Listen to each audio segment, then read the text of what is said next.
എങ്ങനെയുണ്ടായിരുന്നു നമ്മുടെ പടത്തില്? ഇങ്ങനെ അടിപൊളി എക്സ്പീരിയൻസ് ആയിരുന്നു. ഇത് ശരിക്കും പറഞ്ഞാൽ എനിക്ക് പടം ചെയ്യാൻ പറ്റാത്തൊരവസ്ഥയിലാണ് ഞാൻ ചെയ്തത്. കാരണം ആ സമയത്ത് വേറൊരു പടത്തിന്റെ ഷൂട്ട് നടക്കുമ്പോൾ ഡേറ്റ്സ് തീരെ ഉണ്ടായിരുന്നില്ല. അല്ല, ശരിക്കും കുറച്ച് ടൈറ്റ് ആയിരുന്ന സമയത്ത് ലിറ്ററലി അങ്ങനെ ചെയ്തത്. കാരണം അങ്ങനെ എനിക്ക് പറഞ്ഞ പോലെ പരിപാടി കേട്ടപ്പോൾ തന്നെ ചെയ്യണമെന്ന് ഭയങ്കര ഇൻട്രസ്റ്റ് ആയിരുന്നു. ഷർഫിക്ക് ഭയങ്കര ഇഷ്ടമാണ്, വിനയേട്ടൻ.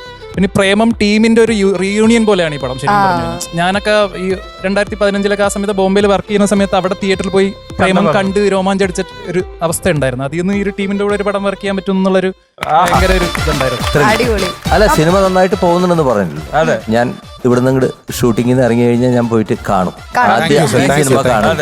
പിന്നെ ഒരു കാര്യം കൂടി ഞാൻ പറഞ്ഞോട്ടെ, ഷറഫുദ്ദീൻ പിന്നെ വിനയ് ഫോർട്ട്, ഇപ്പോ ശ്യാം, എന്താണ് ജാക്കെ, എന്റെ വീട്ടിൽ ഇപ്പോഴും പിള്ളേർ അത് പറയുന്നുണ്ട് കേട്ടോ. അപ്പൊ എനിഹാവ് നിങ്ങൾ 3 പേരും, നിങ്ങൾ 2 പേരായിരുന്നു ആദ്യം, ഇപ്പൊ ശ്യാമുണ്ട്.